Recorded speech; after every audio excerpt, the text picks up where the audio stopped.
Sementara itu, pemirsa, 3 warga negara Indonesia yang menjadi relawan Rumah Sakit Indonesia di Gaza telah dievakuasi dalam kondisi selamat. Ketiga relawan organisasi kemanusiaan Mercy itu telah tiba di Rafah, perbatasan jalur Gaza dengan Mesir. Melalui unggahan di akun Instagramnya, organisasi kemanusiaan Mercy mengabarkan 3 relawan warga negara Indonesia sudah dievakuasi dari Gaza Utara ke Rafah, Gaza Selatan. Ketiga relawan saat ini tengah menunggu kesempatan evakuasi keluar dari Gaza.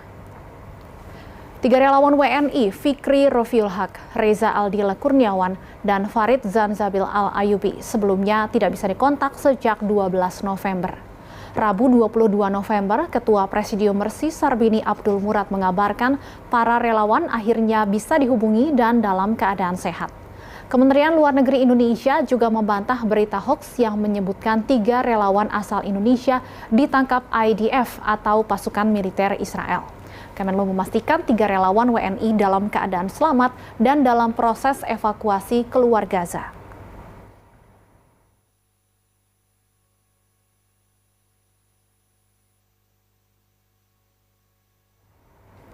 Untuk mengetahui lebih jauh soal kondisi 3 relawan Indonesia di Gaza, kita terhubung dengan Ketua Presidium Mercy, Dr. Sarbini Abdul Murad.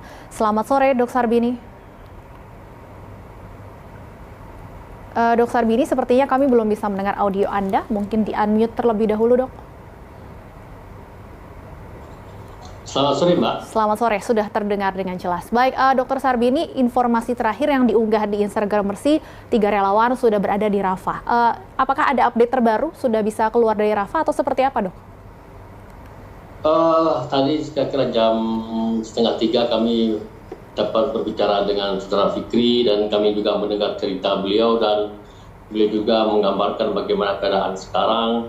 Ya, mudah-mudahan beliau itu sehat dan alhamdulillah juga dua temannya juga dalam keadaan sehat. Sekarang mereka itu berada di sekolah Jenin di Rafah, dekat rumah sakit Eropa.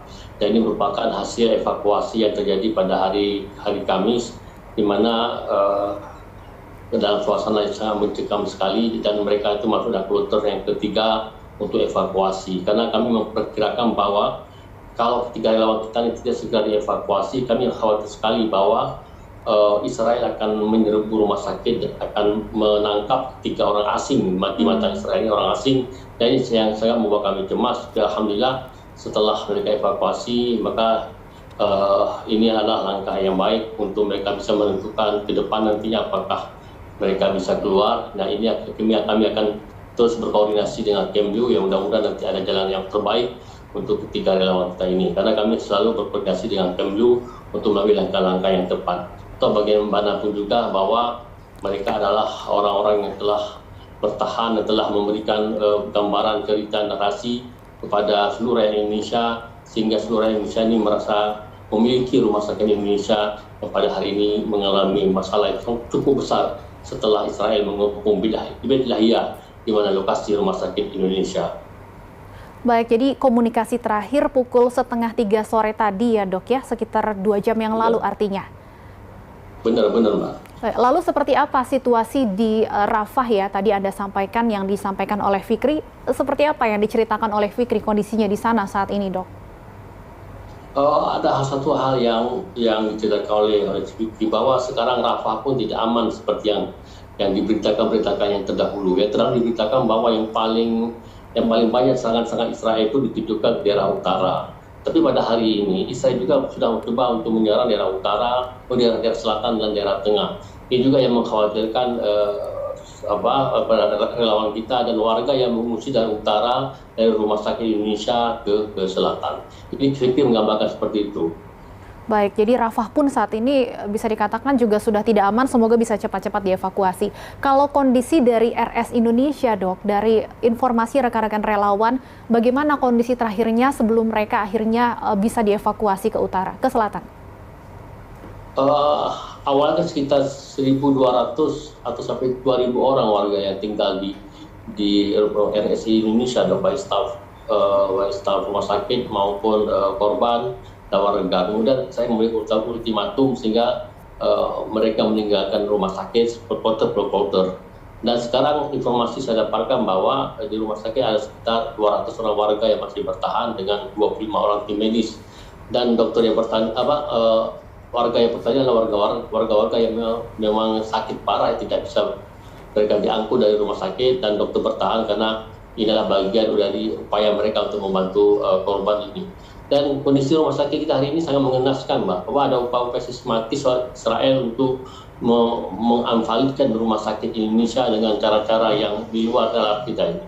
Dan setelah mungkin mereka mencari bahwa tidak ada yang ditemukan seperti apa yang dinarasikan oleh mereka, misalnya terowongan, kemudian ada ditemukan senjata. Nah, sekarang mereka berupaya untuk menghancurkan rumah sakit secara sistematis, misalnya menghancurkan generator listrik, kemudian membakar lantai 2, membom lantai 3 dan lantai 2, kemudian juga menghancurkan jalan-jalan atau akses yang menuju ke rumah sakit, dan kemudian meletakkan mayat-mayat yang tidak bisa dikasih akses untuk dikebumikan. Jadi sekarang rumah sakit benar-benar ada upaya sistematis yang dilakukan saya untuk merusak rumah sakit ini, tapi tidak dengan menghancurkan total seperti rumah sakit Al-Ahli misalnya. Ini yang saya pikir bahwa Indonesia harus mengambil sikap tegas atas kemarahan rakyat Indonesia. Pasti kita marah dan luka, Mbak, dengan perilaku dan cara-cara Israel untuk merusak rumah sakit kebanggaan, rumah sakit persaudaraan Indonesia dengan Palestina. Dan kemarahan ini harus diwujudkan oleh pihak pemerintah dengan menuntut Israel ke ICC. Ini adalah bentuk, saya pikir ini bentuk keseriusan kita untuk melakukan langkah-langkah atau upaya-upaya yang tegas terhadap Israel, bahwa memang benar itu bukan milik kita lagi, tapi ini ke dasarnya memang semua bantuan dari rakyat Indonesia, semua tukangnya semua dari kita. Dan sampai dengan hari ini juga kita masih membantu rumah sakit ini. Maka Indonesia harus mengambil sikap tegas nih, Mbak, karena bukan hanya pendekatan politik untuk menekan Israel melalui Dewan Keamanan, tapi secara paralel juga harus ada upaya-upaya untuk menyeret Israel ke ICC yang sudah dilakukan oleh 5 negara. Ini juga harus dipikirkan secara serius oleh pemerintah, sehingga nanti ada satu kolaborasi antara pemerintah dengan kelompok-kelompok lawyer yang ada di Indonesia. Tapi kedua ini bisa kita dorong teman-teman pengacara untuk melakukan langkah-langkah ini. Ya, kami juga ikut sedih tentunya mendengar kondisi rumah sakit Indonesia saat ini. Tapi kembali saya ingin mengupdate, Dok, terkait dengan upaya evakuasi dari Fikri dan kawan-kawan ini. Informasi terakhirnya seperti apa? Sudah ada titik terangkah mengenai upaya evakuasi dan kapan bisa dilakukan?